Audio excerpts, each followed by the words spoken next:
Emsolation is recorded on the stolen lands of the Wurundjeri people, the first storytellers of this country. We pay our respects to elders past and present and to any First Nations peoples listening. We acknowledge that sovereignty was never ceded. Always was, always will be. Hey gang, just a quick moment of your time. If you've ever fallen in love, stayed too long, started over, been ghosted, divorced, heartbroken, or wondered what the hell just happened, my new stand-up show, Addicted to Love, is for you. He said the four most terrifying words. It's not my... What do you mean? Whose could it be? It was a crime scene two white middle-aged women would start a podcast about. And then, his dog. She'd sensed a fresh kill. I'm bringing it to Brisbane, Cairns, Thirroul, Melbourne, Sydney. We've also added a limited number of VIP packages if you'd like to get up close and personal. You get to come to the sound check, ask me your burning questions, have a chat, and get a photo. Ooh. All the juicy details can be found at mrussiano.com or in literally any link on my social media. You're in Emsolation. Well, hello there and welcome to Emsolation. My name is Em Russiano. I'm a writer, a singer, a stand-up comedian, a maximalist power queen, a neurodivergent magic brain and a podcaster. And together with my best friend since I was 11, award-winning screenwriter, Mr. Michael Lucas, I bring you this podcast every week. Clang! I think that's the first well time done. I've got the intro out Well done. cleanly. We have a lot to discuss on the podcast today. There's been... Well, quite a few people have left this mortal realm. Yes. Over the past week. We're also going to be discussing Christopher Nolan's new epic, The Odyssey. Which neither has seen, but that will not stop us discussing it. 100% will not. No. Probably better that we haven't seen. Better. I We're will have always seen it this best- time next week. We're always best speculating. Wildly speculating. We were both meant to see it at a screening but couldn't go. So, Michael, you're going to experience it in IMAX. 70mm, no less. I'm told it's loud. I have to go first thing on Monday morning because it was the first ticket we can get. And also, the tricky thing is I will need coffee to wake up to sit through 3.5 hours. But then coffee also has another effect on me, which will compromise the 3 hours potentially. So it's a real dilemma. I've never met anybody with a smaller bladder That's than not you. true. Except Joe Bird. Leviticus's Joe Bird, name, the main character, name read, Joe Bird goes to the toilet more times than Elio does. I now have to say whenever I'm with Joe, do you need to go to the toot? This is probably not the PR he was seeking. He won't care. He loves it. No, you know why? Because they're on this endless press tour and they are surviving on like caffeine. Yeah. Coke and the amount of Coca-Cola. Coke Zero that has been, yes. Coca-Cola. Please specify. Coca-Cola and coffee. Yeah, It's totally. insane. I mean, Adrian has a lot of coffee at the best of times, but it is out of control. You sitting for 3.5 hours trying not to go to the I toilet. did Oppenheimer. Fine. Can you please wear a GoPro and just have it on your face? I thought you were about to say it depends. And I would have understood. Truly. So we'll be discussing that. Look, a lot of other things. We've decided to freeball today, so we could go anywhere. Let's say. Who can say? We can't say. And whatever we don't get to, that will be happening in sealed. Excellent. We don't even know what it's going to be. Faultless strategy. 100%. Let's kick off with so many notable passings. Let's call them that. Notable passings. We've had Australian broadcaster Derryn Hinch Yes. at 80, I want to say 82. An icon for a certain age demographic and then mysteriously completely unknown to people younger. But I guess that's just what happens when you're a nightly current affairs host. And he was such a staple. It was like The Simpsons. It was like something that you always just would come on. Also, a close family friend, we call her my auntie Carol, who you worked with on the newsreader. She worked His producer. for many, many years. So I did my year 10 work experience with Derryn Hinch. Yes. Can you imagine? I really can. and weirdly, I feel like you would have got along. Not that We you're did. aligned in a lot of ways, but We truly did. And Yeah. stayed friends my entire life. I Really? haven't seen him in probably I haven't seen him since 2012, maybe. Wow. But we still kept in touch, and whenever we would run into things, and he certainly tracked me on Idol. Yeah. I amused him. And I met somebody who was as blunt as me. So when we did meet, I remember Carol saying, this is Em, she's here to do work experience. And Derryn's like, well, what good are you? What are you good at? And Carol's like, Em's a really great athlete. Well, what are you going to do for me here? We were straight in. And I said to him, I don't know. What do you want me to do? And he was like, oh, right. So it was just this meeting of just assholes, I guess. He could probably sense that you had an instinct for pulling focus that he shared. I'll always remember first meeting him as like, I want to say 14, 15-year-old. And it was pretty. That would have been close to peak. It was, but also it was he was a big deal. Oh, him and Yana. Totally. Icons. Yeah. And also, current affairs shows back then were so dominant. But then not only that, there was also the spoof sketch comedy. So you were so familiar with, firstly, the real-life current affairs shows, and then you're also incredibly familiar with... Who did Hinch on Fast Forward? Steve Weiser. That's right. Hey viewers, leading world stars. I'm Derryn Hinch, and I'm pissed off. That's right, you heard me. And who did Yana was Mark Downey. Oh. Thanks for joining us, Bob and Cheryl Ugly. Hello, Yana. Lovely to be here again, Yana. Oh. Was it? Yes, it was. It was. Yes. Amazing. So Valet Derryn, he had a lot of opinions this show does not agree with or endorse. He coined the term doll bludger. I want to say early adopter. I remember wasn't there a family that they tracked for a long time? I want to say like the Paxtons or something like that. I can't believe this is still lodged in my mind. Yes. Maybe it was a current affair. There was a family that were very proud of the fact and would show how they spent the money in a lifestyle that didn't necessarily suggest they were quote unquote doll bludgers. But that was the foot indoor journalism of late 80s, early 90s Australian primetime current affairs shows. Oh. Like that was, if I showed my kids some of that footage, they would be the secondhand embarrassment I used to feel. You know when you knew a reporter was about to approach like a dodgy plumber or an electrician. The dodgy tradies. The dodgy tradies. They were ratings gold. Dodgy tradies and diets. Truly. They were absolute. People just wanted to get home, sit down and watch a tradie be abused for bad work. Yeah, or a sad Karma lady delivered. Have 2 liters of cabbage juice a day. Yeah. On the new diet. Yeah. It's so true. Yes. So, that was a passing that when I read it, I was like, oh, okay, well, it was something. He definitely was a part of my life at some point, and especially because Carol worked with him so closely, and we would hear what it was like behind the scenes at that particular network. Care to divulge more? Nope. Because Carol... What, Channel 7 in the 80s? What? Not a great place to be a woman. I won't have it. Thankfully, that's all solved now. So much The Australian better. media has fixed itself. If you want the mothership of feminism and That's work safe place values for women and no gender inequality. That's right. It would be the Australian Commercial Television Networks. Yeah, go straight to the marble ballroom. Boardroom, I mean. Sorry. And I mean, let's not forget he did end up in politics as a senator. Correct. Yes. Independent, correct. Independent. Yes, thank God. And speaking of senators, we had another passing. I needed that US. as the segue. Well Thank done. you. Well Thank done. you. Subtle. Senator Lindsey Graham. Sometimes known dubiously as Lady Graham.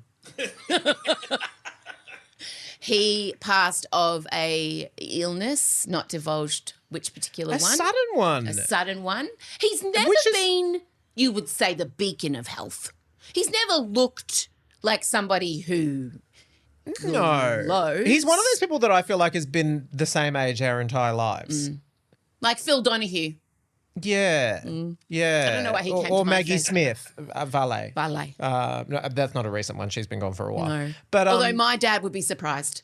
My dad just found out Joe Cocker died last week. He goes, what?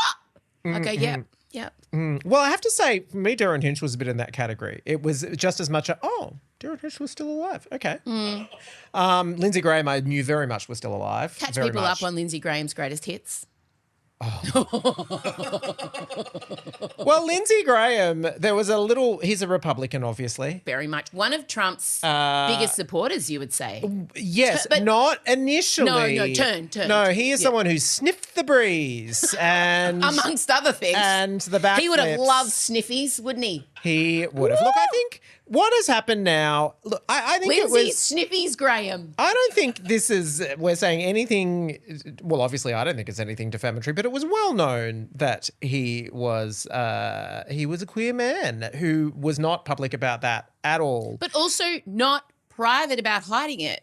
No, was Never admitted it publicly, when but didn't you- behave as someone in the closet in his private life, put it that way. I think when you pursue your tastes with, shall we say, the vigor and the expense that he deployed, then eventually it sort of all leaks out. And if you go online now and start looking, you'll see a lot of people going, hey, I was a sex worker, and let's just say Lindsey Graham put me through art school. What? Yeah. Truly? Yes. Wow. Yes. I And mean, who look, can say- who can say? Who We can don't say maybe they were just like Maybe. playing chess? You know? Maybe. Or maybe they're lying. Who can say Maybe why they're- you would hire? You don't always hire a sex worker for sex. Yeah. Let's not.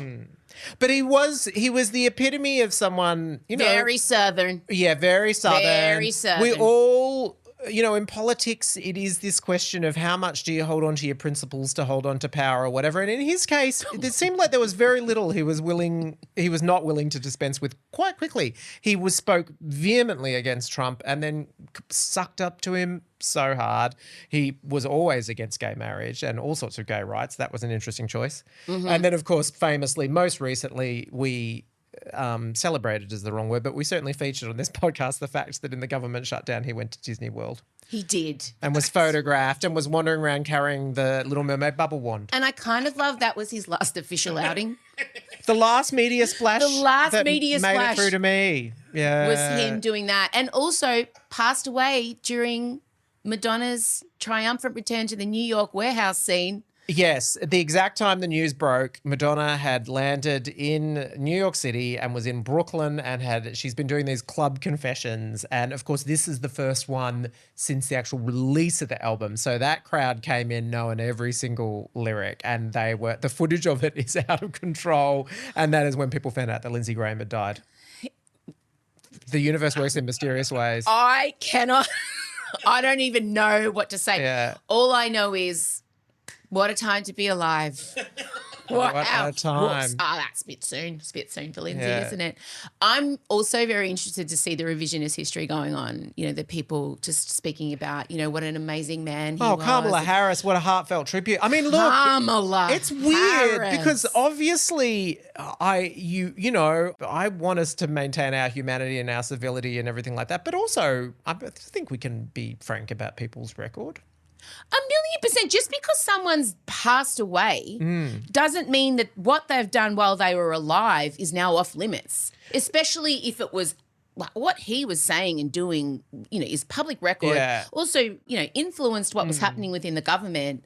I think, There is a bit of a feeling as though he was one of the few. And look, when I say that was a sane person, I don't know. And also I use that phrase very loosely, but he was one of the few sane people who could get through to Trump and Trump would listen to him. Unfortunately, he was also very pro-war. So he's probably a big part of the reason why we're in the mess we're in. But at this point, apparently JD Vance is really on the outer. And when JD Vance is your voice of reason, you're already in trouble. And so there was a bit of a feeling like, oh, fuck, now Trump is truly surrounded by the hardcore crazies. There's no one's getting into that circle now. But Lindsey that's Graham by was one of the design. few. Oh, yeah. Do you know, that is... Oh, they've constructed it that way. 100%. Well, let's just see. And Bonnie Tyler, of course, Valet, some amazing hits. I was listening this morning. She didn't make any money off Total Eclipse of the Heart. And it recently surpassed, I think it was 1 billion streams on Spotify. But she said in an interview, she died in a hospital in Portugal, kind of surrounded by family, which feels right for a gay icon. It does. She didn't write it. And so she was just the vocal on it. So you don't, it's the But one of, wouldn't she get not the publishing, but the... no, Oh. I don't think how things were set up in the late 80s were pro-female singers. No, she didn't get any sort of distribution or none of the publishing, obviously. So, yeah, I thought that was really interesting. She said, she's so happy it passed 1 billion streams, but she didn't get a cent from it. But, I mean, icon queen, incredible vocal. What hair? Oh, incredible hair. We remiss not to mention her. And then the last one that's just kind of happened in the last couple of days. In some ways, most shockingly. And this, for me, like the one I care about the most, to be honest, yeah. Sam Neill. I know. And I was telling you off air, Elio's become obsessed with Taika Waititi's Hunt for the Wilderpeople. Yeah. And just, we've been watching it pretty much every day. And yes, it has swearing in it. And yes, but it, just know that my child knows every swear word. It also understands context. It's fine. He's essentially a 57-year-old woman in a tiny 7-year-old man's body. So we watch it and we love it, and especially the bit, where Taika comes out as the priest. This is what's behind the door. And then Elio and I, every day, we do bits from the film. Ricky Baker. Ricky Baker, Ricky Baker, Ricky Baker, Ricky Baker, And Sam Neill in that, because I got the news on my phone and I was sitting with Elio and I said, this man died from Hunt for the Wilderpeople, and he was genuinely sad. Yeah. He was sad. And of course, I mean, did you know that he was nearly James Bond? So now I've seen the audition Did you see tape. the audition Yeah. tape? It's amazing. I know. And he was good. I know, what a run. But that would have been such a sliding doors moment for him if he had to become Bond. I'm glad for him We that he wouldn't have got wasn't Jurassic Bond. Park, Yeah. I don't reckon. We wouldn't have got Cape No. Fear. I just think he would have gone Cape Fear? Cape Fear? No, what are you talking about? With Nicole Kidman. Dead Calm. Dead Calm. I was like, Cape Fear, that's Robert De Niro. Very different. No, but Yeah. in my brain, the same film. Oh, no, one's on the ocean.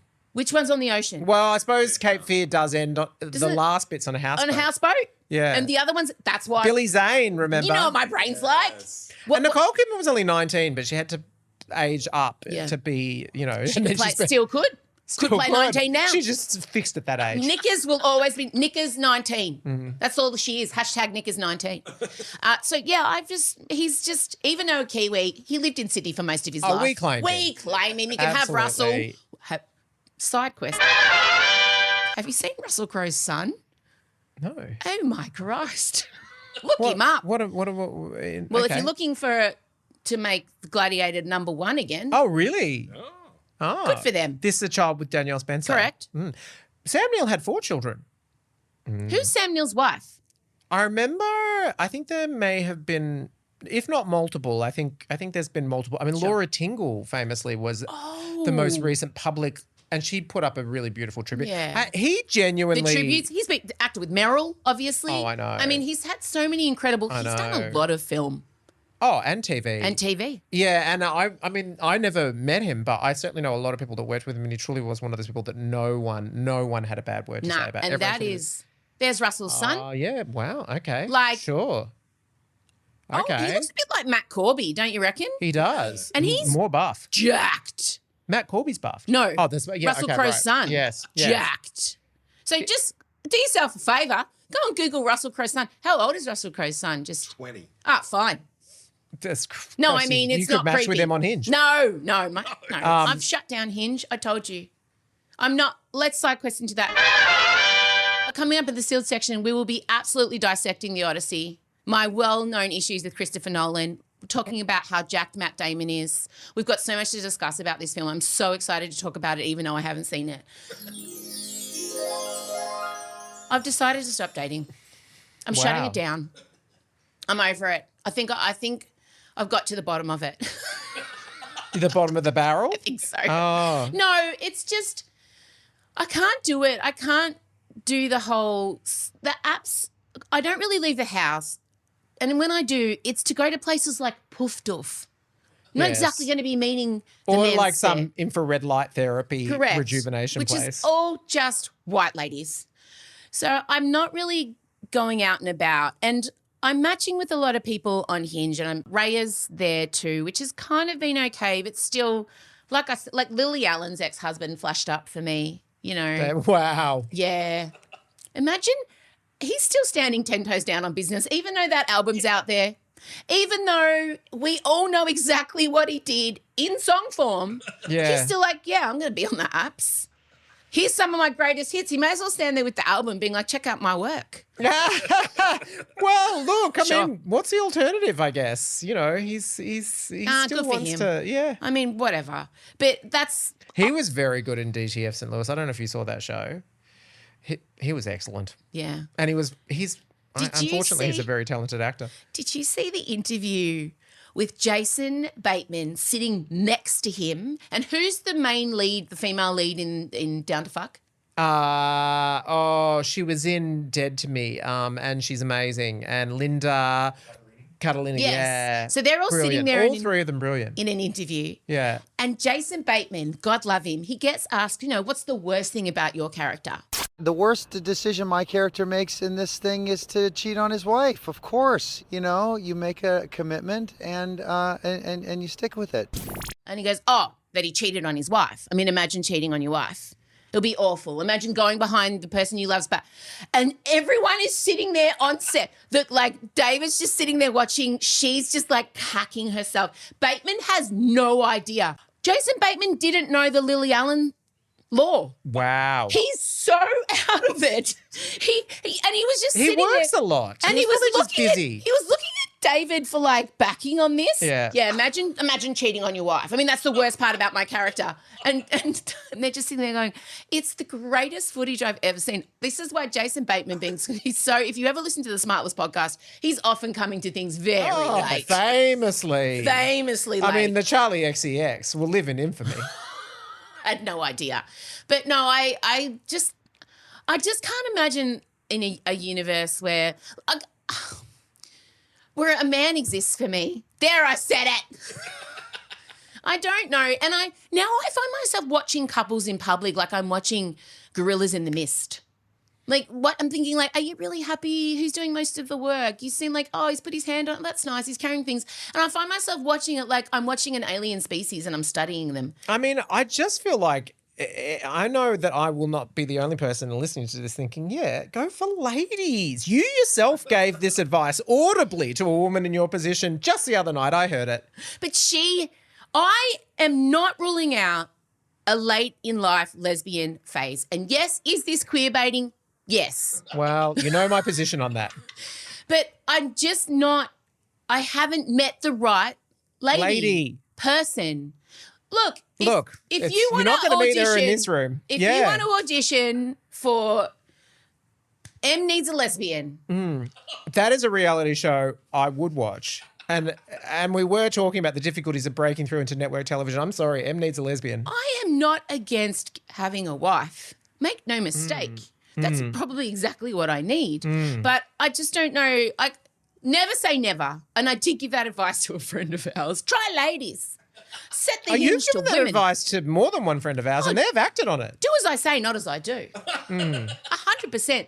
I just feel like now I really think I've hit the next phase of the menopause journey. I do feel like it's not good. I'm not good. We're moving out of Perry. Yeah. I think I'm going into full-blown meno.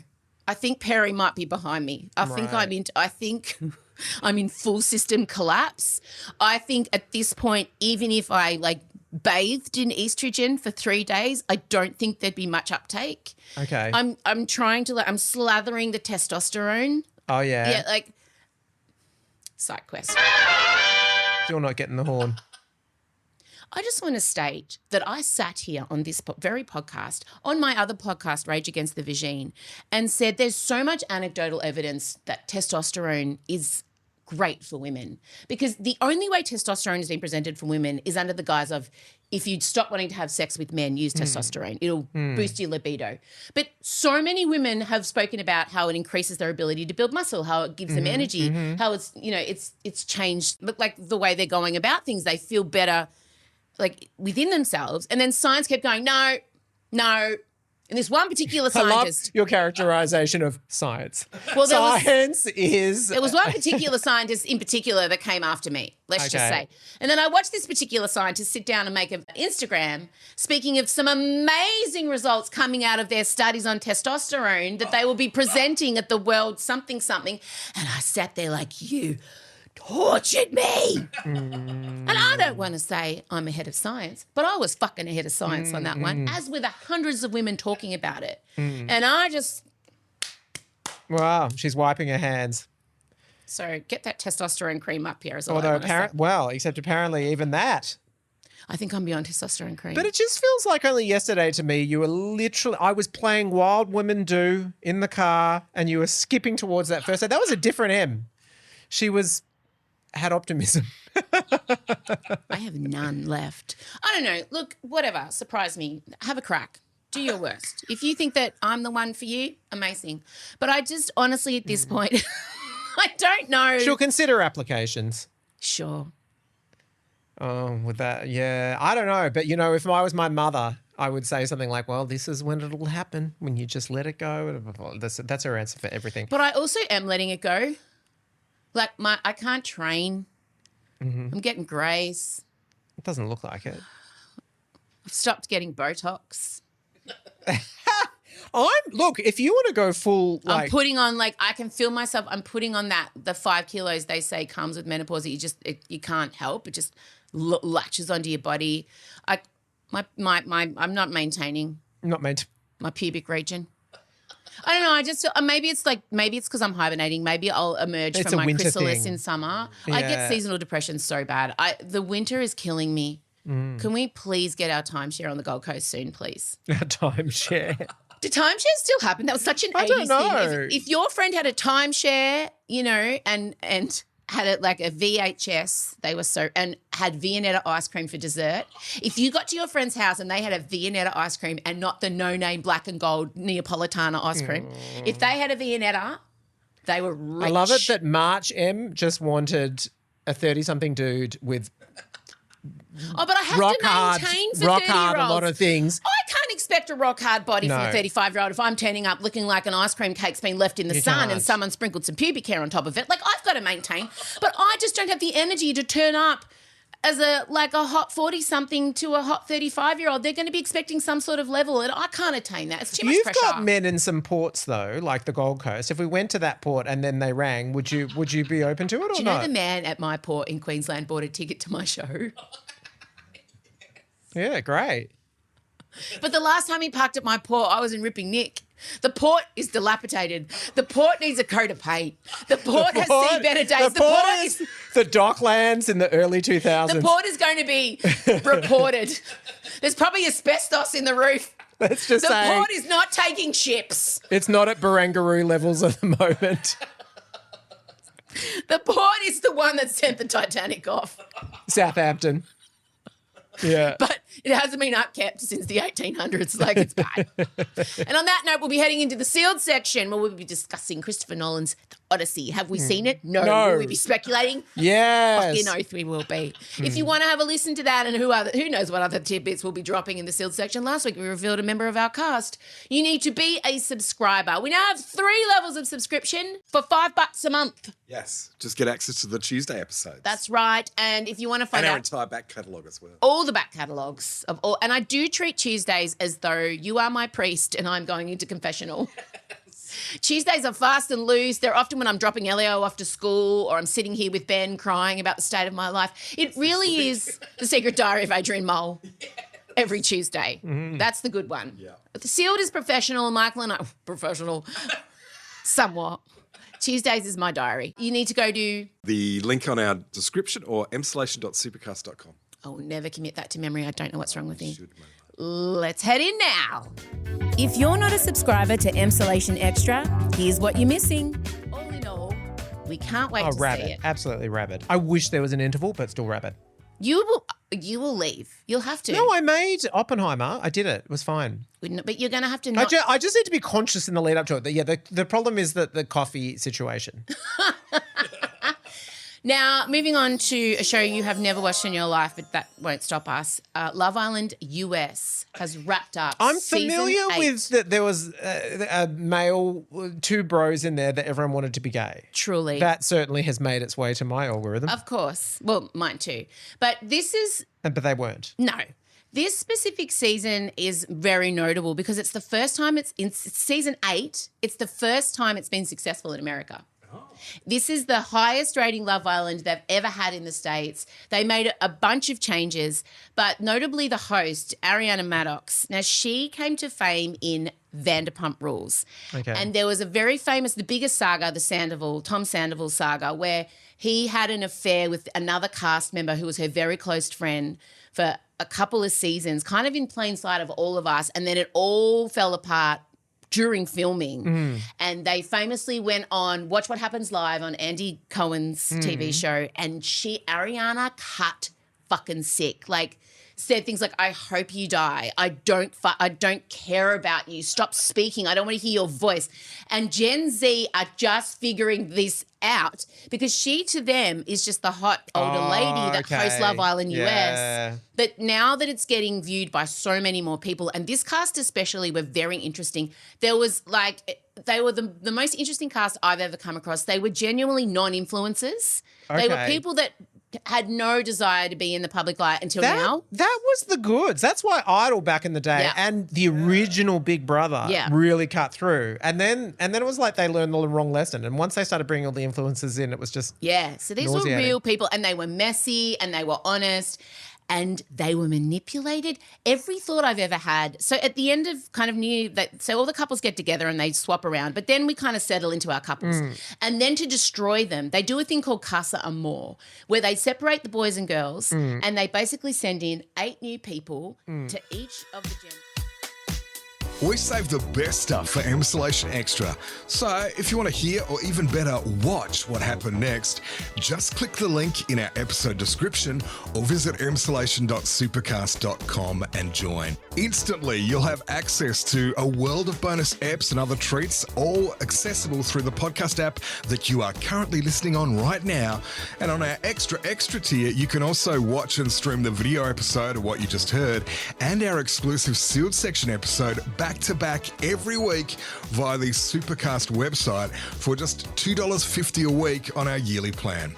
Join Extra or Extra and get 2 bonus episodes every week, plus close friends access on Instagram, pre-sales ticket priority, and merch discounts and one-off exclusives. Find out more. Click the link in the episode description or go to emsolation.supercast.com now.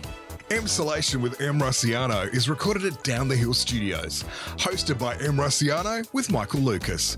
Executive produced by Benjamin Wasley. Produced by Em Rusciano.